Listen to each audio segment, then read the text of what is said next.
how would you like to get your brand and an advert for it gently teased into the earphones of 100,000 highly engaged listeners, both within this show and promoting our partnership across Acast's other hit podcasts? Well, you can. We will even get creative and make the ad for you. Contact us through producerpaul.co.uk and we will tell you all about the available sponsorship offers. Today on Fantasy 5, Wrestlers versus Rock Stars. This is the podcast where we, the Noise Next Door, create 5-a-side football teams using characters from fiction, history and real life. Then we see these teams battle it out on the pitch to see who will be crowned victorious. I'm Matt and I'm joined by Robin, and we are this week's pundits. It is our job to provide cutting criticism and key insight into the manager's lineups, and later on we'll be in charge of the highlights from today's exciting fixture. Today our managers are Tom and Sam. It's very exciting. These guys are currently equal top of the leaderboard. So today we'll put one of them further in the lead, unless it's an unsatisfying draw.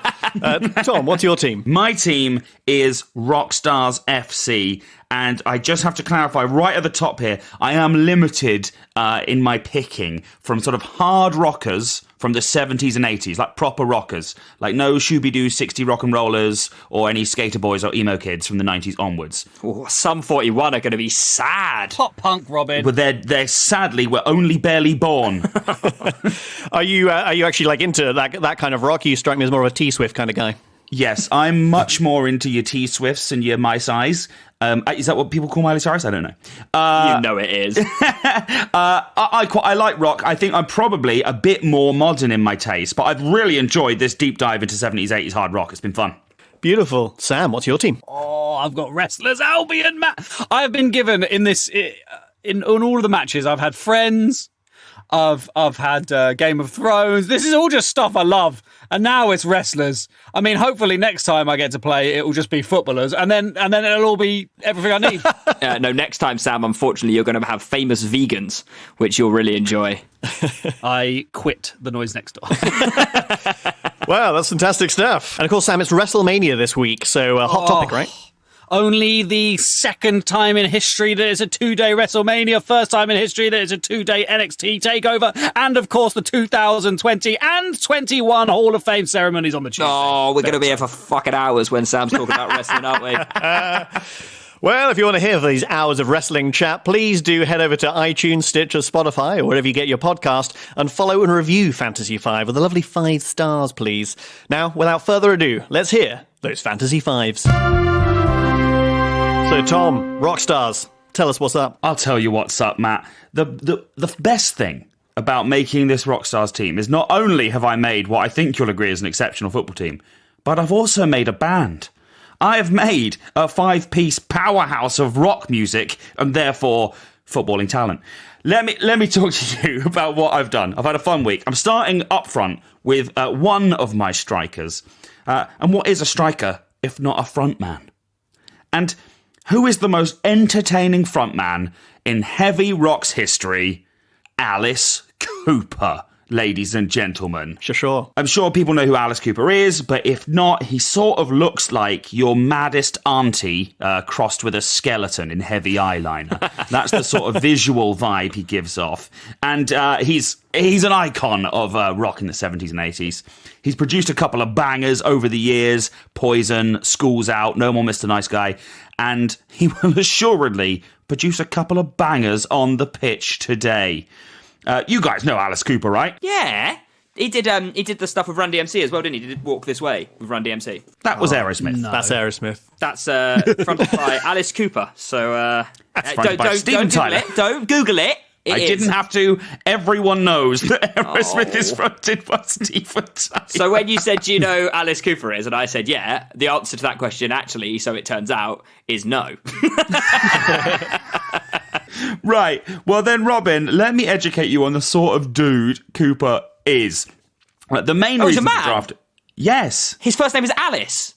But you also said he fronted Aerosmith, so you knew it was a man, even though you were wrong about that. That's a good point, well made. You are all over the place, mate. Listen, the main reason to pick the Coop is his flair, his creativity, his unparalleled showmanship. He oozes swagger. No one puts on a show like Alice Cooper. I'm just going to give you some of the things that are part of his live show and therefore will be part of his footballing tactics. Whilst on the pitch at any moment, Alice could be flanked by an army of dancing skeletons. Ooh. Doesn't count as extra players because they're dead. He could, literally, in the middle of the pitch, sprout 4 spider legs and crawl all over the stage. And more legs means more kicking, which means more goals, which means more football, which means more winning. Right? He could, this is a good one, he could bring out Cold Ethel. Cold Ethel is a horrifying corpse dummy that he pretends to have sex with for his necrophilia anthem, Cold Ethel. It's not really used for football, that one, but I thought that you should know. Does he still do that? Is he like full active? He was born. I've just had a little Google because I don't know who he is famously. He was born in 1948. He was. He's 73 years old. He shouldn't be doing that on stage. He should be getting a state pension and having a Werther's Originals. He is still touring, and Cold Ethel is still part of the act every night. I guess now that he's so old, it's less actual necrophilia now. It's just that's the person closest to his age. Yeah, It's closer to an accident that could have just happened. It would be much worse if it was a 30-year-old, wouldn't it? Because that's just too far. Yeah, okay, I see what you're saying. Now, spiders and skeletons and sex with dead people, it sounds like a lot of sort of cliche metal showmanship. But Alice Cooper is the reason this stuff is now cliche. He invented this stuff. He is the reason that skulls and devils and drop-kicking babies into the crowd is part of heavy rock imagery. Just for clarity there, he has a song called Dead Babies where he drop-kicks little gross dead baby dolls off the stage. He sounds truly awful. But it's all part of this, over the top. It's totally cartoonish. Right. And he invented shock rock. He's the reason that, so many metal albums have skulls and devils and stuff, because he was the one that sort of pioneered this horrific imagery as part of metal music. We should talk about resilience. He's going to be very tough. A lot of strikers are flimsy-ankled. They go down to the box. Alice is going to survive anything because every night on stage he gets his head cut off with a guillotine. He survived thousands of beheadings and hundreds of hangings as well. Also, he can easily escape a medical straitjacket. A little tackle is not going to be bothering Alice. I have a question about this. So this is Alice Cooper's own show where he gets guillotined. It's his own show. So there is an argument that, yes, he does escape guillotining, but there's also an argument that he's just failing to get the job done. Which is it? Is he escaping the guillotine, or is he not doing a good enough job at guillotining? Robin, he doesn't escape the guillotine. He gets his head cut off and then does the end of the show with no head. This is utterly mental. He is that resilient. What you're saying is this is our kids' Edinburgh show from 2018. Right. Exactly. Except in that one, we chop a parent's head off, and then the child gets really upset, and we have to go, no, it's okay, it's pretend. That's we're the really best good with thing we've kids. ever done. But, yeah. Also, guys, he has multiple giant live snakes that he uses on stage and could unleash on the football pitch. My personal favourite is Julius Squeezer. It's good, isn't it?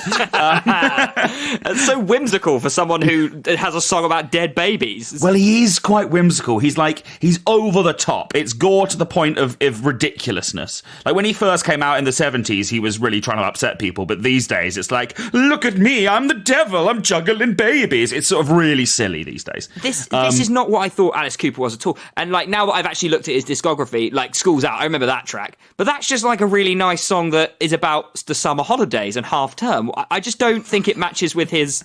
He's doing a bit about half term, but now I just think that would stand out in a set list. He's a big fan of Famous Five.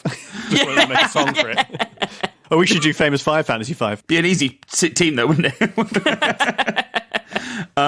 Look, Alice is a legend of rock music, but I'd like to let him explain why he's the top pick, using his own lyrics from the album Alice Cooper Goes to Hell. I am the coolest, I am the greatest, I am the baddest, I am the smoothest, I'm just the best. That's the sort of astonishing lyrics he writes, but also he's the coolest, greatest, baddest, smoothest, and best, so why wouldn't you pick him? Alice Cooper, my striker, and my lead singer. Lovely. Moving on, what next? Got a second striker. Of course I do. We're on the attack. We're rock stars, baby. My second striker is my second vocalist, but also my bassist. It is Gene Simmons. Robin, this is another man with a woman's name. Just to let you know right off the bat, I don't want there to be any confusion. I think I know this one. This is Kiss, isn't it? Gene Simmons' Kiss. Is Kiss. Yeah. Gene Simmons is the thumping rhythmic heartbeat at the core of the band Kiss. I'm sure those listening will probably be familiar with the iconic face-painted, black leather-clad, cape-wearing rocker who is also known as the Demon. He's the most famous one in Kiss. If you're picturing a member of Kiss, he's the one you're picturing. Right. Let's talk about his skills. As a bassist, not great. He was not a very good bassist. Yeah, he was fine. Because of solid rhythm, nothing special. But as Gene said in an interview when asked, do you think you're one of the great rock bass players? He said, no, of course not. Don't be stupid. But that doesn't matter. That was never the point. You see, Gene's not about revolutionizing music. He was about rocking out, getting really rich, and getting to know his female fans. This is the area where Gene is a certified maestro. Simmons claims, you'll like this, or you'll hate it. Simmons claims to have slept with about 4,800 women. Which is something, isn't it? At what point do you reckon he lost count? That's what I want to know. When did it become about? Well, I'll go on to explain why there is a level of accuracy to this. He is now happily married, and is obviously just one now these days. But his wife said that before they got married, they had a bit of a ceremony where they burned, in her words, about 5,000 Polaroid photographs that commemorated the occasions. Oh, yeah. This guy's not a good dude, is he? No, caveat, most of my team have got, like, horrible skeletons in the closet, or not really in the closet anymore. Some of them are literally dancing next to them. But, they're not all good dudes. But then they're not here to be nice. They're here to win football. But look, 4,800 women, he can bang it away, he can score. And Gene is not an attractive man. He is an uncomfortable looking dude. He's not very good at bass guitar or singing, yeah? But he was in Kiss. Right place, right time, scores. That is deadly striker material right there. He's, to use Sam's catchphrase, 2 words, Andy Cole. Not very special, but boy did he score. He played for the right team at the right time and he could get the job done. Mm-hmm. My main concern is that historical cases are going to be raised against Gene and he's not going to make it to the pitch. He's going to be arrested. It sounds like him. I feel like Alice, from what you said, sort of does it a little bit tongue-in-cheek. Like he sort of knows that it is a bit of a pastiche. Alice Cooper, my friend Alice. Yeah, it was another rock joke for you, Robin. You didn't catch that, did you? Oh, I shouldn't be doing rock. Alice Cooper, though, it sounds like he was doing like a cool, like, I don't know, sort of like a little bit of a pantomime type thing, like, purposely over the top. Whereas Gene Simmons sounds like a bit of a dick. Is that fair? He has certainly said some quite uncomfortable things in interviews in recent years, but he's always very quick to apologise and go, yeah, sorry, I sort of just said it, and then I looked back at what I said, and that was stupid, wasn't it? He's actually quite good at apologising quite quickly, which is quite good. I didn't look into every allegation against every one of my team, because frankly, who has the time? But, he's not in jail or anything, so... Yeah, fair enough. Let's move on. Right, Kiss's biggest hits, of course, Rock and Roll All Night, Crazy Crazy Nights, Creatures of the Night. Very fond of the night they were. So, if it's an evening game, and I think I'm the home team today, so it's an evening game, the late fixture with Quids in, he loves nighttime. Couple of extra facts. He's an expert fire breather and is known for his long and dexterous tongue. So, if he's going for a header, but it's a bit far away, he could maybe just get the extra few inches with the tongue and tongue it in. Just an option, isn't it? That's why he slept with 4,800 women. It might be part of it. He can breathe through his ears. Okay, so and also, hey, that does mean he's physically fit, isn't he? If he's doing taking photos and banging away all the time. Yeah. Also, it was just banging. Obviously, a lot of rock and rollers, there's a lot of drugs and alcohol, whereas Gene doesn't drink or do drugs at all. He just bangs. He's just a non-stop bang. He also speaks 5 languages. Oh, wow. So, there's more to meet the eye. Cunnilingus. German, Hungarian, Hebrew, Japanese, and English, actually.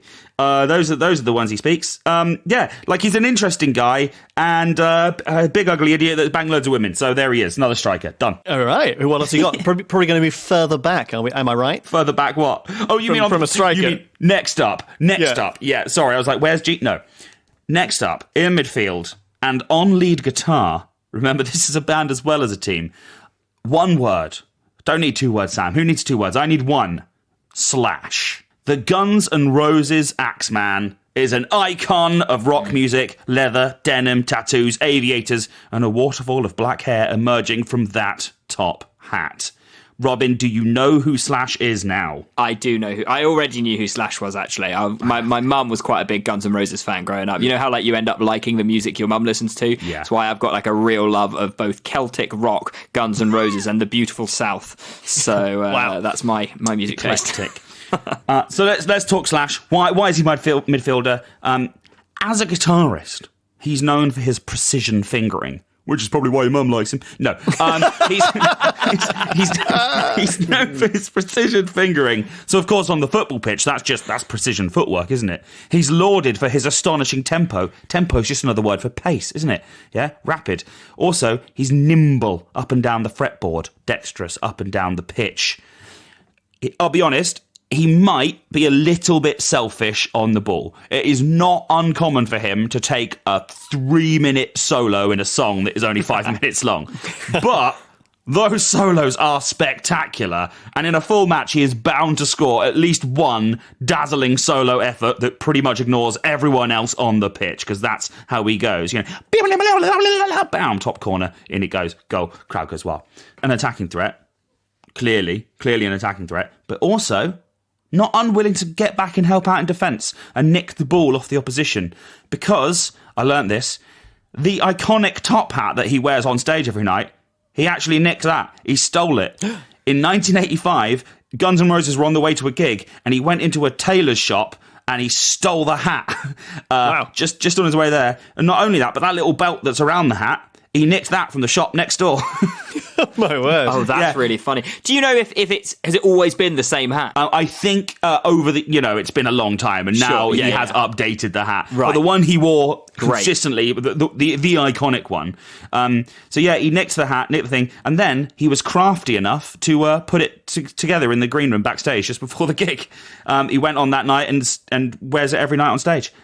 So he's crafty, and he's good at stealing things. He'll get back, nip in there, nip the ball, up he goes, 3-minute long solo, goal. I do agree with you that he seems to be a man of many talents, but I think it's a stretch to call someone attaching a belt to a hat crafty. Ooh, well. That's just putting a belt on, isn't it, really? No, man, that's Pinterest. That's, that'd be huge on that. Oh, look at that, they put a belt on a hat. Yeah, if Slash opened up an Etsy store, he'd be... Yeah.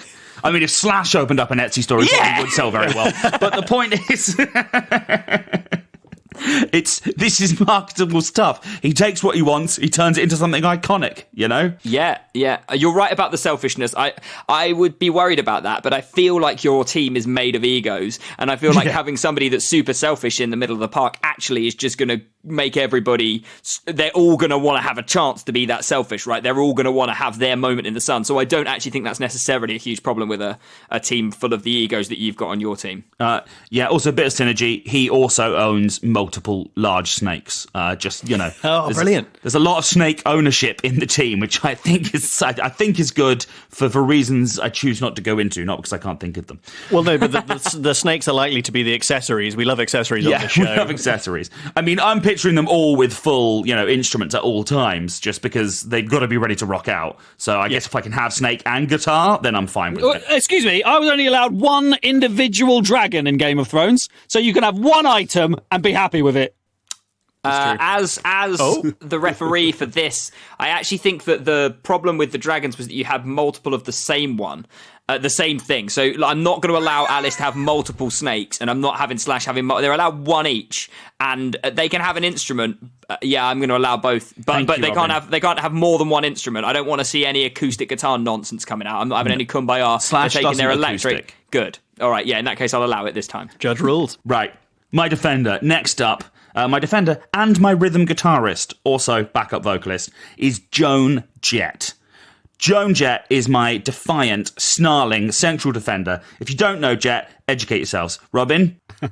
Actual woman, Robin. Joan Jett, is she from the Jets? No. The Jets. Then no, I don't know, do I? Obviously. Right. Joan Jett rocketed to stardom in the 70s as part of one of the first all-female rock bands, the Runaways, and then went on to form Joan Jett and the Blackhearts. She's probably best known for I Love Rock and Roll. Yeah? Oh, that's a banger. It's a banger, exactly. But she's so much more than that. As a guitarist, Jett plays hard, you know?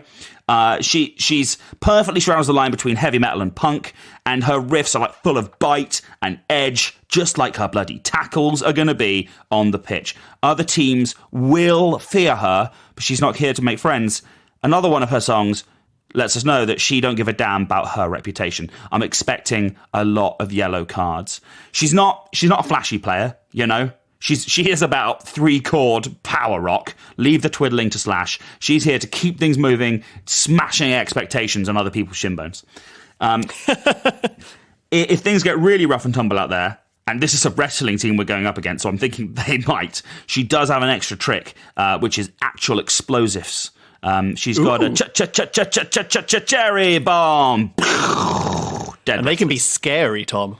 Yeah, right? Both alarming and violent. Isn't it cherry bomb and ice cream? I know it's a type of shot you can buy in Reflex. Well, I'm sure there are ice creams and shots named after cherry bombs, but they're small, round, red explosive devices that like teenagers in America used to throw at people. Do you know for certain that that's what the song was about and it wasn't about ice cream? I'm just checking that you know that for a fact. Goes around brain freezing people. Yeah. That's dangerous. I'm scared of that. I'm willing to, if the song is about the ice cream, I'm willing to accept that she would walk around with an ice cream. You know? I didn't feel the need to research whether it was about the ice cream or the explosive device, because I felt like it was clear. But if someone can prove me otherwise, she will walk out to that pitch with an ice cream in her back pocket. Well, actually, I have just Googled, and she is vegan, so it won't be an ice cream. It might be a sorbet, but it's not. It isn't going to be an ice cream. Right. Finally, I need a goalkeeper. And, of course, a drummer. You know, makes sense. Back of the stage, back of the pitch. On the sticks, between the sticks. Keeps the beat, keeps the team from being beaten. Obviously, your drummer is your goalkeeper, but who? You know? Guys, this is a question for you. What is the part of the body that both drummers and goalkeepers use all the time? The hands. Hands, yeah. I also agree with Robin. You would think so, wouldn't you? And feet. Yeah. But my goalkeeper and my drummer is Rick Allen from Def Leppard, and for most of his career, he's only had one. He's got one hand and he's a drummer. Yep! Oh, that is cool. Rick Allen was a wonder kid, right? He started young, and he became Def Leppard's full-time drummer on his 15th birthday. He got out of the gates early. Wow. Which is young to start as a goalkeeper, so he's got a lot of experience. After 3 albums, Def Leppard had become a household name in heavy rock, with Allen's rumbling percussion lines earning him the nickname the Thunder God. Pretty cool. Hey. But in 1984, Allen was involved in a horrible traffic accident where he lost his left arm, which is, you know, pretty much that's the end of a drumming career, isn't it? Understandably, the band took a hiatus, but in 1986, they took to the stage again with Allen on the Stick single, and he developed a whole new way to play with a customized drum kit that involved more pedals, so he could play with more of the drums with his feet. They did this first show, and he didn't miss a bloody beat. In 1987, Def Leppard go on to release their album Hysteria, which sells over 25 million copies worldwide. It's one of the highest selling albums of all time. And Allen's new drum style is one of the big reasons that they thought it was such a successful launch. It even goes even higher for Def Leppard from that point on. That is so cool. I didn't know that at all. That's a really cool story. Yeah. It's wild, right? It's perseverance, determination, adaptability. Also, these wrestlers, all right, they're a basic bunch, aren't they? I mean, I don't know who he's picked, but they're not going to be the smartest cookies. And they're going to underestimate a guy with one arm, but he is just as adept at drumming with one arm. He will be just as adept at goalkeeping with one arm. I'm talking tactically. That's going to get into their head. This one-arm goalkeeper saving everything. It's going to be good. If you're sitting there thinking, what's that Def Leppard song? The one you're trying to remember is Pour Some Sugar on Me. That's the one you're trying to remember. Yeah. Rock and Roll Hall of Famer. It's my goalkeeper, Rick Allen. Does his drum kit, if it's slightly special, is it larger than the average drum kit, taking up more area of the goal? It looks very much like a similar drum kit. I sort of started answering that before I realised you were trying to give me a bigger drum kit for goalkeeping reasons. Honestly, it looks like a regular drum kit, but he's just got more stuff that's hooked up to pedals. I suppose, though, if he's got more pedals, more stuff hooked up to pedals, that is going to make him less nimble in the area because he's got more pedals to, his feet are busier all the time. Because obviously, now listen, this is on you. You didn't need to do this, but you've pitched both a band and a football team, which is not in the brief, but you've gone for it. So he's going to be playing music, meaning his feet are going to be busy whilst the game is happening. So I would just worry about like the instantaneous sort of reflexes of going from, bottom left corner to bottom right corner if needed. That's going to be tricky. Look, I realise that I've made this more difficult myself by insisting that my team are a band as well, but I couldn't pass up the opportunity. They're just going to be playing the entire match. It's going to make it very exciting, Not many football matches have customizable rock soundtracks, but this one bloody does. I've got a few people on the bench that didn't quite make the team, but I should let you know. Lemmy from Motorhead, he's a decent player, but he lacks the competitive edge. Win some, lose some, it's all the same to him. I got Chrissy Hine from the Pretenders on the bench. She's a great defensive man marker. Yeah, she'll stand by you. Eddie Van Halen, epic guitarist. Good if we need a target man in the box. He'll jump for the ball. Joe Strummer from The Clash would normally be the last man on my bench, but he has been suspended and injured at the moment after a nasty incident with the referee. He fought the law, and the law won. So instead, I've got Metallica's James Hetfield, and frankly, nothing else matters. That's my team. It's beautiful, man. It's beautiful. Do you want to run us through one more time? Who are your Fantasy 5? Yes, indeed. Up front, I have got Alice Cooper and Gene Simmons. In the middle of the park, we've got Slash. In defence, it's Joan Jett. And in goal, it's Rick Allen. Beautiful things. Next up, we'll have Sam with his wrestling team after a few messages.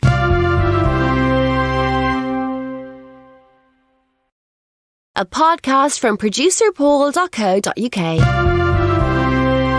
We're now joined with Sam and his team of wrestlers. And Sam, you love wrestlers, don't you? Listen, Tom may have made a band, but I've made a faction more powerful than the NWO and DX combined. I'm going to start in midfield.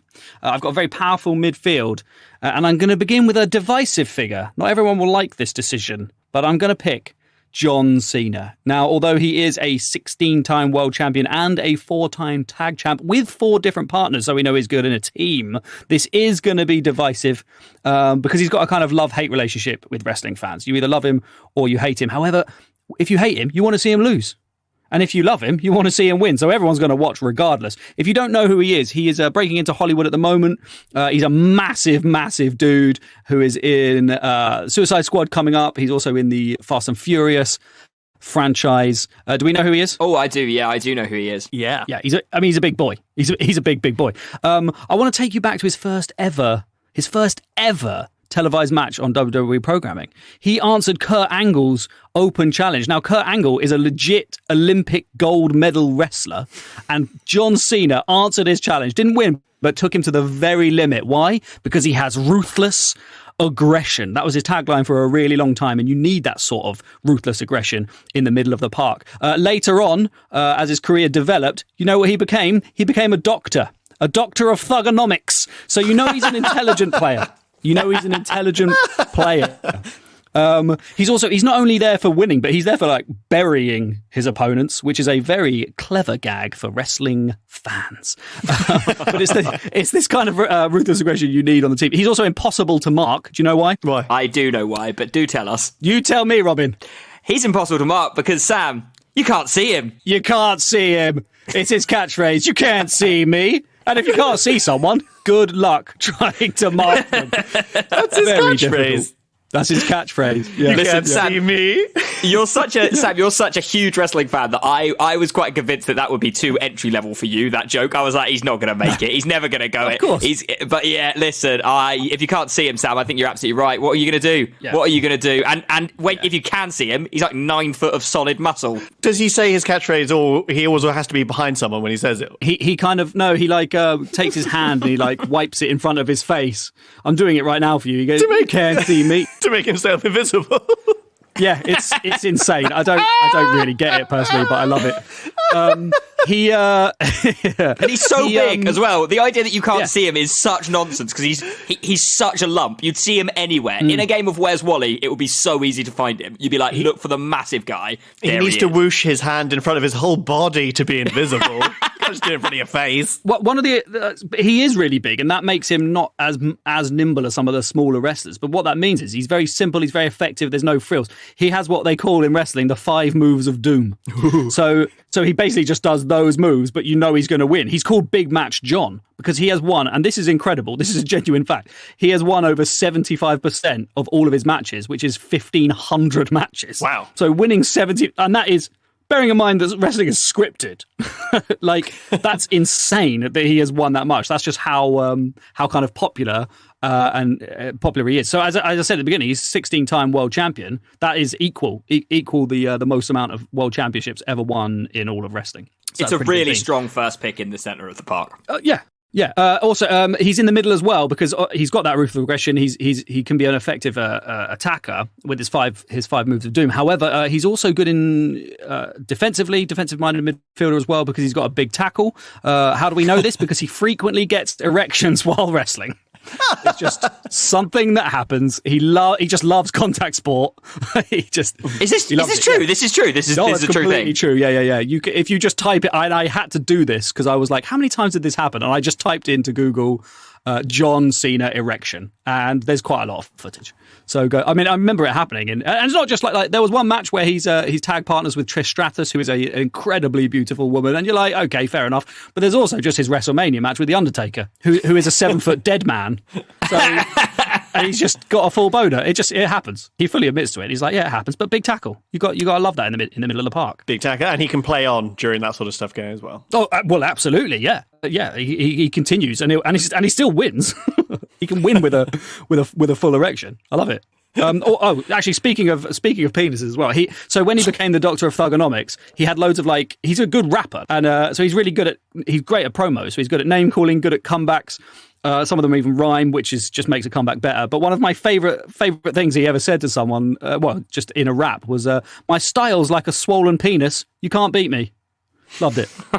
Absolutely loved it. So that's John Cena. The champ is here. Word life. Beautiful. And you're a fan. You're a fan of him, I guess. I am a fan, but you know who I'm a bigger fan of, Matt? Go on. The person next to him in the middle of the park. Oh. It's The Rock. Yes. Finally, The Rock has come back to central midfield. So this match day, once again, it's the most electrifying man in all of entertainment. He's going to lay the smack down on you. There's only 2 things you can do about it. Absolutely nothing and like it.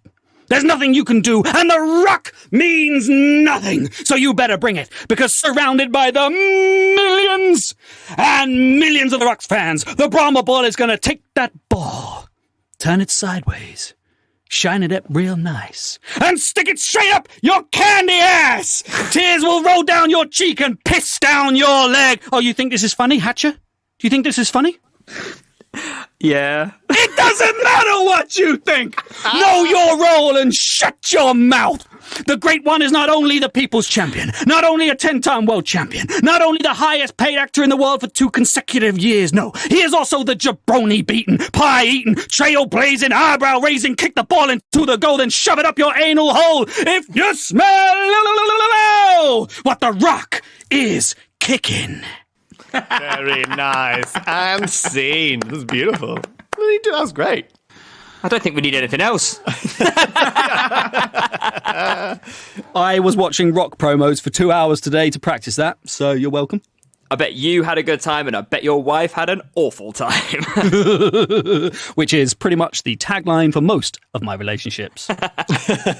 All right. I mean, listen, you've sold him. I don't need anything else. Who else have you got? Well, up front, I've picked another legendary fighter. I previously did just mention him. It's the Undertaker. Oh, yeah. Again, quite synonymous with wrestling. He's been around for over 30 years. He's a complete veteran. He is the dead man, the phenom. So you can't kill him. He'll just sit up. That's what he does. He gets hit really hard and you think you've won the match. He just sits up.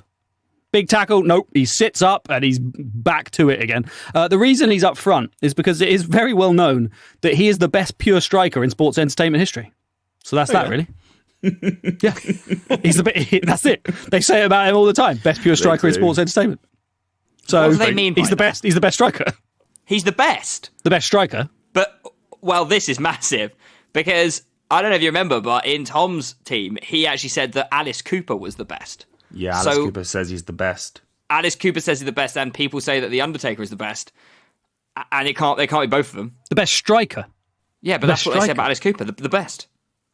Just the but best. Tom's mum is also the best. We know this. Yeah, no, to be fair, we have already There's lots of established that best. my mum is the best.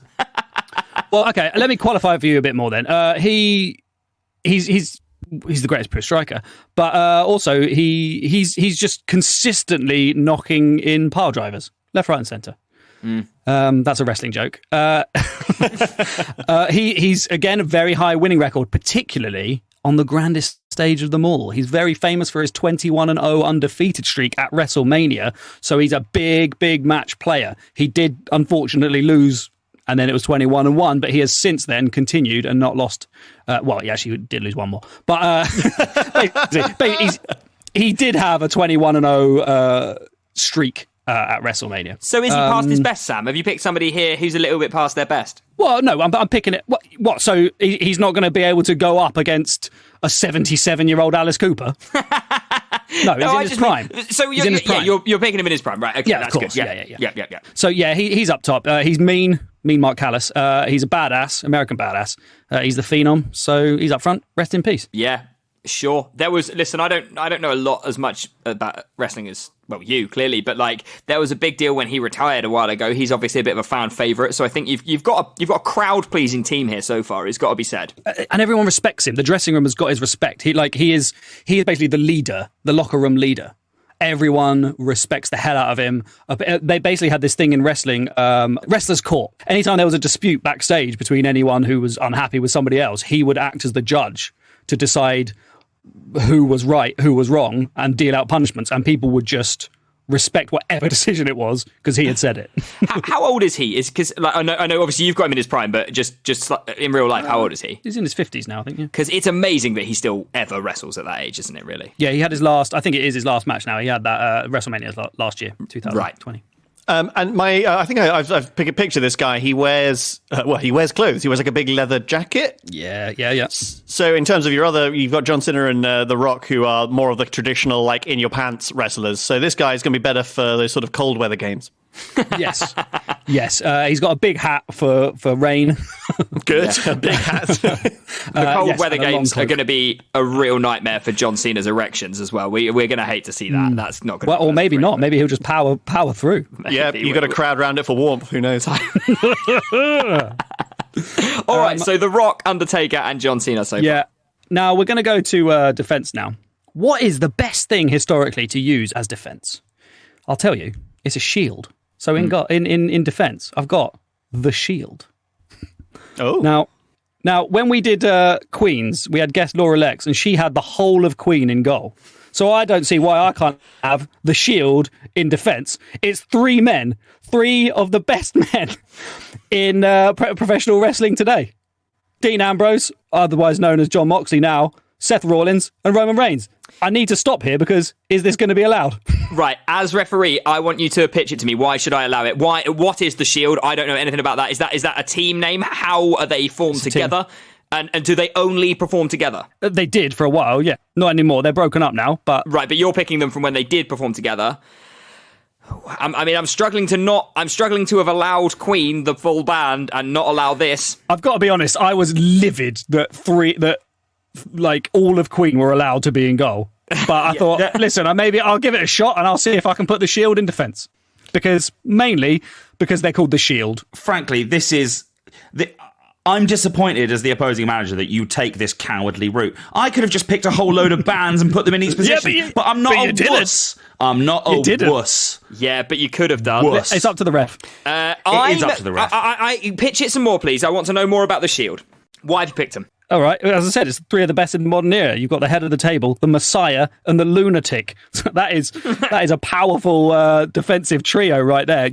They're 9-time tag champions. There's 9 world championships between them, including an AEW title. There's 4 intercontinental titles between them, 3 US titles, a Ring of Honor title, a Ring of Honor tag title, and 1 NXT title. Come on. But more importantly, they only perform at the time of you picking them. They only wrestle as a 3. They only ever wrestle. You never see one of them on their own. They don't have solo careers. They did. No, they would have one of them would have a match, and the other 2 would be on the outside, cheering them on. How about this, Ref Robin? Because it's a hot issue. You had a whole band before as a person. How about meet halfway? You can have these 3, but they always have to be holding hands. They always have to be a singular unit in contact with each other. Correct answer from Matt there. Yes. They always have to be not holding hands. I'm going to have linking arms at all. Linking arms, wow. They always have to be linking arms, and then I will consider them one unit. The reason that I hesitate is because Queen, whilst Freddie Mercury had a small solo career, really, they were a unit. You didn't get an individual one. It was Queen, and they performed as a group at all times. I'm concerned about this because it sounds like they did have sort of solo interest, but really it's the band Queen. So yes, Matt is correct. I will allow them to work as a 3 as long as they're always working for the same goal. Thus, I think that might be hindering. Do you think? Well, you can pick a different defense. Well, I did obviously assume that this would be problematic, so I have picked a spare defender just in case. Now this one is a little bit niche for people who aren't into wrestling currently. It's Kenny Omega. Now, Kenny Omega is regarded as one of the best wrestlers in the world today. My favourite thing about him is that he looks like a wrestler from 1980, and yet it is 2021. He is the current AEW World Heavyweight Champion. And AEW is the kind of new upstart company that is starting to rival WWE, and they haven't had a big kind of challenger for a long time. And AEW is brilliant. I would definitely suggest watching it. It's on ITV2 on Fridays. Definitely worth watching. He's won titles all over the world, so lots of big fan base. He's big in Japan. He's lived there for a bit. He's won titles over there as well. He's called the best bout machine. It's another best. But he has the best bouts. Win or lose, you want to watch it because his bouts, his matches, are the best. He's had a string of 5-star matches. He's incredible to watch. Why is he in defense? He is also known as the cleaner. So that's why he's in defense. He's going to sweep up. In fact, he used to literally bring a broom to the ring with him. He's going to sweep up. Recently, he's got a bit cocky as the current champion. So rather than bring the broom out himself, now he just has 4 women who bring 4 brooms out for him. Which is good. So he's going to sweep away those loose balls. He's going to mop the floor with you. He's also a last-minute goal threat. He likes to score at the death. Good night. Goodbye. Bang. Amazing. Would his 4 broom women be his accessory? Or is he allowed only 1 broom woman? Well, presumably only one. Only 1 broom woman. But it's just to highlight the fact that that's how much he loves sweeping. He gets other people to do it for him as well, and then he also does it himself. Loves it. Yeah. He's also straight edge, so no drug issues. There's going to be. I wonder how many of Tom's team are actually going to make the pitch before the drug test pre-match. Yeah, that is certainly a worry with a rock and roll team, isn't it? But less so with wrestlers full athletes, aren't they? Wrestlers, that's the thing. I love it. I love the broom. The broom is going to be a useful accessory, definitely allowed. Don't know why you didn't open with that. Instead, you made us go through the rings of having 3 people on the pitch, and frankly, I'm furious about it. It's wrestling, Robin. You got to go through the ring. Now, in goal.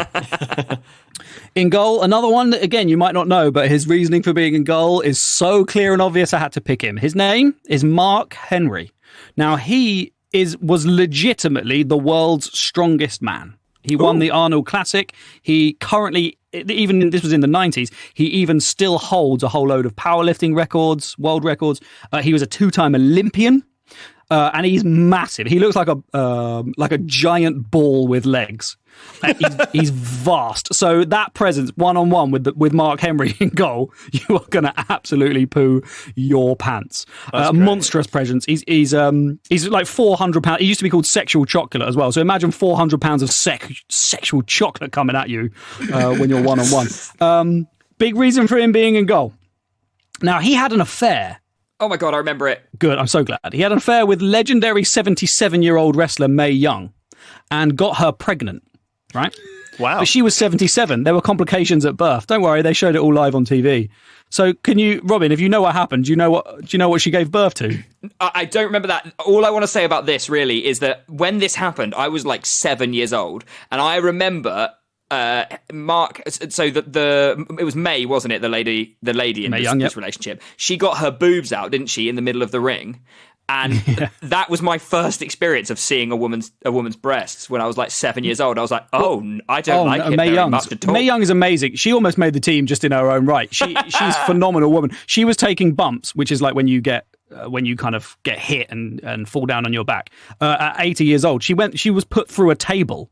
Like on top of someone's shoulders, put through a table like 82. She just loved it. But anyway, when she gave birth to a hand. That's right. And it is proof that Mark Henry is a natural goalkeeper. His offspring are literal hands. How is this so popular? How is wrestling so popular? It's brilliant. She gave birth to a hand. She delivered a hand. Mark Henry is the father of a hand. It's a very good reason for the football thing. That is very, very good. That is the main bulk of my team. Now, I was a little bit worried about pace, so I've got a bit more pace on the bench with one of my favourites. Who's that jumping out of the sky? R.E.Y. Mysterio. Here we go. It's Rey Mysterio, who is renowned as one of the best luchadors ever to have lived. Yeah. He's got a huge Latin fan base, absolutely massive. Now, he's only 5'6". He's a half an inch shorter than me, which is a miracle. But he's incredible in the air. Does he have a luchador mask and a cape? He does. So I don't know whether he'll be allowed to wear his mask. But if he's not allowed to wear it, no one's going to know what he looks like. Unless, of course, you watch WCW for a brief stint in 1999. You'll have no idea what he looks like. Granted, he'll be the only person who's 5'6" on the pitch, but hard to mark. Anyway, he's my pace. I've got some other people on the bench. I've got Daniel Bryan. He's great on the counter. I've got Chris Benoit. We know how deadly he is. I've got Ric Flair as well. 16-time world champion, one of the best to ever do it. He's on the bench, though, because he is renowned as the dirtiest player in the game. So that is a little bit of a worry. That's going to be a problem with the guy who really likes cleaning. Yeah, that's a really good point. Maybe they can't be on the pitch at the same time. Yeah. I've also got the Young Bucks. They are the current AEW Tag Team Champions, Nick and Matt Jackson. Now, kicking is very important in football, and we all know that they have super kicks. A whole party of them. In fact, that's a very clever joke. I've also got Chris Jericho on the bench. We know that he can unlock defences because he can break walls down. And he's also played and been champion in all divisions and leagues, so we need that veteran experience. I've got Randy Savage on the bench as well. He's a tower of power. Too sweet to be sour. He's also 1,000,000%. And I don't know if you know, but that is better than 100%. So you can't argue. It's not, though, is it? What, 1 million? Yeah, it's way better. 1 million is better than 100, but 1,000,000% and 100% exists and 1,000,000% doesn't. So, no, I love it. It's so like grown up, like using schoolyard things. I'm 1,000,000%. Yeah, exactly. 1,000,001. Yeah. Also, the last man on bench as well is AJ Styles because he's phenomenal. Now, there was a lot of people that I couldn't pick for specific reasons, like Stone Cold Steve Austin. You might think he'd be there, but let's be honest, he's serving a ban for drinking. I didn't pick Randy Orton because he's a dick. I didn't pick Hulk Hogan. I kind of wanted to put him in goal because he's got 24-inch pythons, brother. Oh wait, sorry, Randy famous. Orton is a dick. Is that his wrestling costume, or he's not? No, I just think he's a dick. Right, okay. There's no joke there apart from my opinion, really. Yeah, Hulk Hogan's got 24-inch pythons, big arms, so I thought about putting him in goal. He's massively famous, but also racist. Kick it out. No place for it in football. He's got incredible pedigree, but there is no room for racism in the modern game. Speaking of pedigree and modern game, it's Triple H. He's got a pedigree. He is called The Game. He's always saying he's the game, so he can't be on the pitch because it's just all about ego, and I worry about him using a sledgehammer in the middle of a fight. Brock Lesnar, wanted him on there, former UFC champion, wanted him, can't afford him. Bret Hart, he's the best there is, the best there was, the best there ever will be. He was going to be on the pitch, but then we forgot about Tom's mum, Alice Cooper, and The Undertaker. Quite clearly. Nightmare. I got some good backroom staff as well. I've got some assistant managers. Bobby the Brain Heenan, he's literally a brain, so you need that kind of smarts. Paul Heyman as well, good in press conferences. My chairman, Tony Khan, not Vince McMahon, Tony Khan, because he literally owns a Premier League football club, as well as AEW Wrestling. So he owns Fulham. He's going to have some good background knowledge, and he's also apparently much nicer to work for. And my half-time entertainment, the Honky Tonk Man. There's a Honky Tonk Man? He's an Elvis impersonator, also a wrestler. Okay, cool. So Of course. I love Elvis. So it's perfect for me. I think at this juncture, everybody listening at home, I think it's quite important to, like, we said that Sam really likes wrestling, obviously, and I think that's probably come through. But Sam went for his actual real life honeymoon on a wrestling cruise. That's the level that Sam enjoys wrestling. So the excitement here for Sam, this is all real. Had a lovely chat with Kenny Omega. He really did. I bumped into him in a corridor. He was lost. I told him where to go. So, you know, I've got my management skills because I've met some of these people. So I've met Chris Jericho, for example. It turns out that his PA is also from Brighton. So we had a lovely little chat about that. In fact, I shared a hot tub with John Morrison, current WWE superstar. And while that was happening, it wasn't just John Cena that was getting an erection whilst in the vicinity of other wrestlers, was it, Sam? It's absolutely right. When I saw the Young Bucks and Cody Rhodes dressing up as Nintendo characters on a boat in the middle of the Bahamas, I'll tell you, I had a full-on erection. I was holding up the cruise with it. It could have been used as a flotation device if they would have gone down. No. It's true. Yeah, and guys, I quite like rock music. No tents being pitched there. Look, Stan, this is incredible. You obviously love the wrestling. Do you want to remind us one more time of your Fantasy 5? Yes, in goal, we have parent to a hand. It's Mark Henry.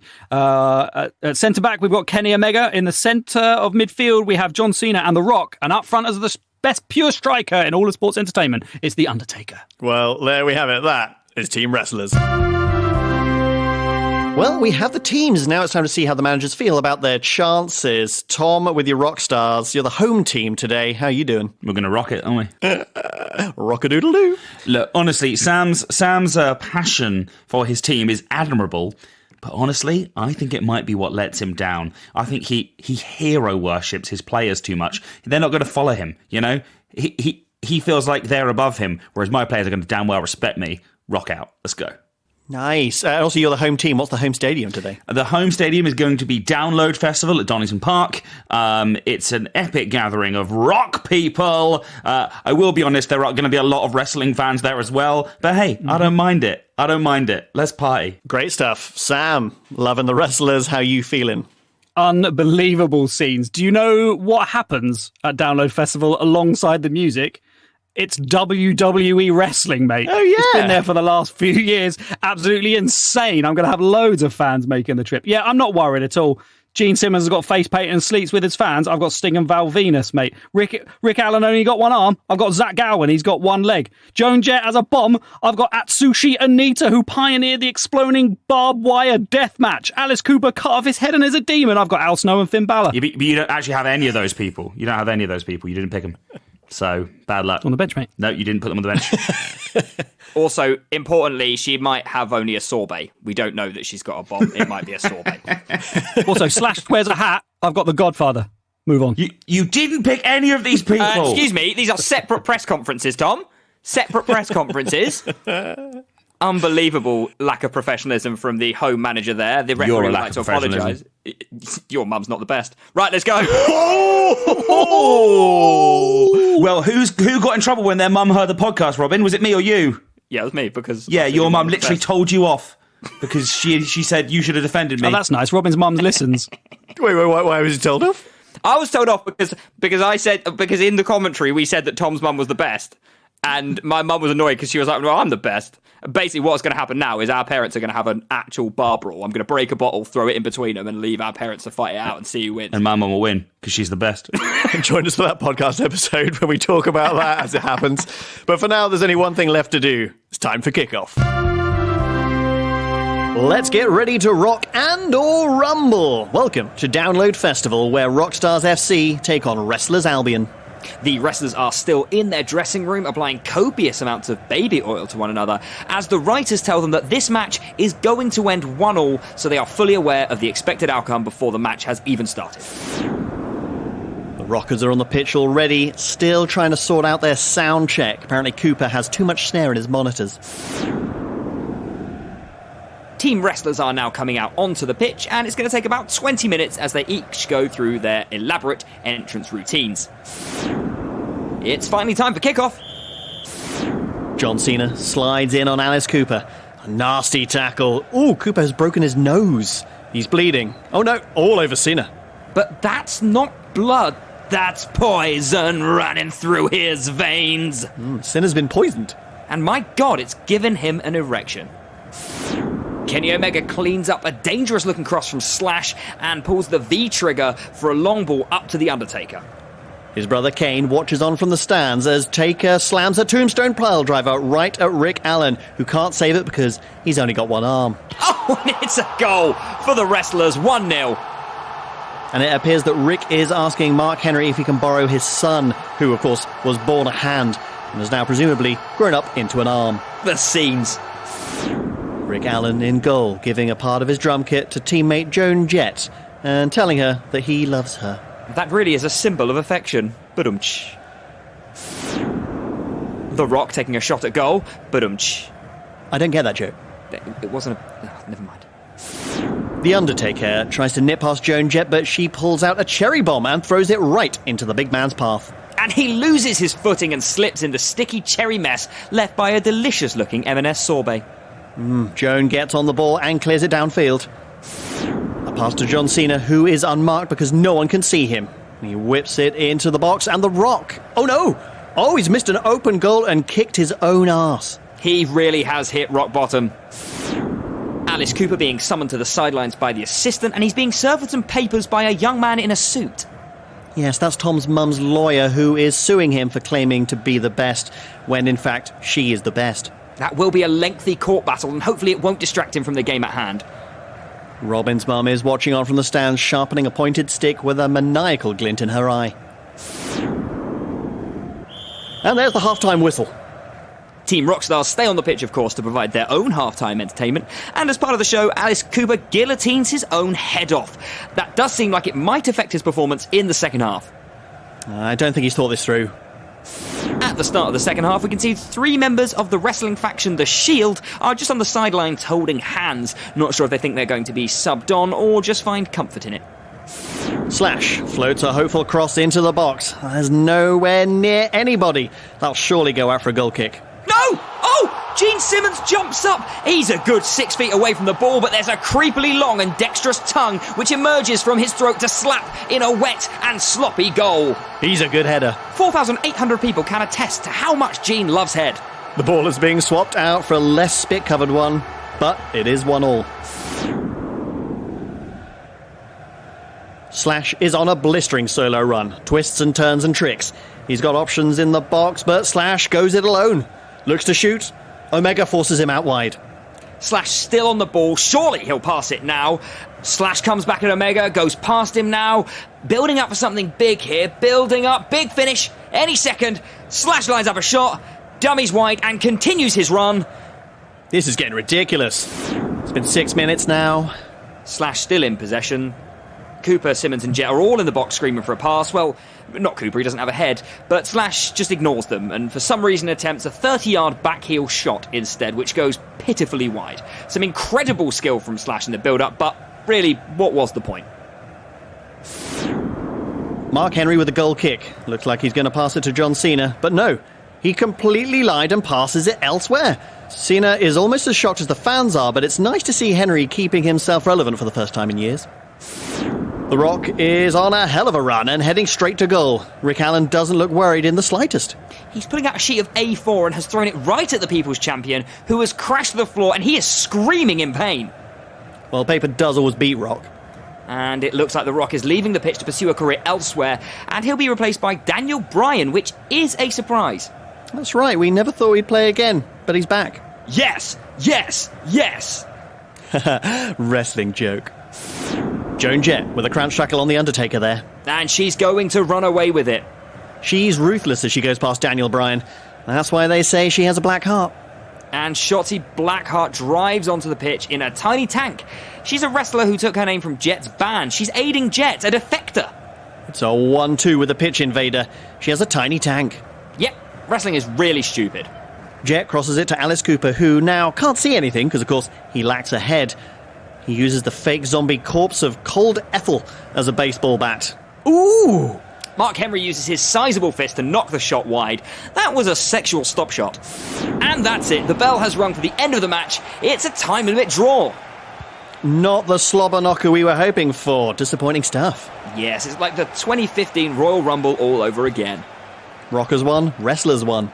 The Rockers are furious that they couldn't grab a second goal, whilst the wrestlers are happy that they stuck to the strict scripting of the league writers. Over to me in the studio. Thanks, me. Great stuff. Well, what a game it was. Now let's get the reactions from the managers. Tom. Well, it's a draw. It's a second draw between me and Sam. We've played twice. We've drawn twice. Clearly, there's nothing to separate our managerial prowess. You are as equally good and or bad as each other. Yeah, I've got to be honest, perhaps the most exciting element is what will happen with my mum's lawsuits. That's really now the big victory I can take away from this season. Sam, yes, another draw. How you doing? I wanted to win, Matt. It's still real to me, damn it. But I mean, this is classic wrestling trope. You know, it's one apiece. There's going to be a deciding game, isn't there? There's got to be a deciding fixture at a bigger point. It was all playing to the next fight that we have against each other. Absolutely. The drama is just building, if anything. Well, we'll have a quick look at the league standing. So currently, yes, Tom and Sam are equal with 8 points each, Robin with 6, and myself with a gentleman's 3. It's all to play for now, though. One victory, and that puts me in the lead. I could do it, guys. Nobody saw it coming, but I could clinch this. Unbelievable. Nobody saw it or wants it. So we're going to... Well, let us know what you thought of today's teams or the result on social media. We are at Noise Next Door on Twitter, Instagram and Facebook. We'd love to hear from you. A huge thank you, of course, to our incredible producer Paul for making us all sound lush. Please follow Fantasy 5 on your preferred podcast provider and give us a 5-star review if that's something that you can do.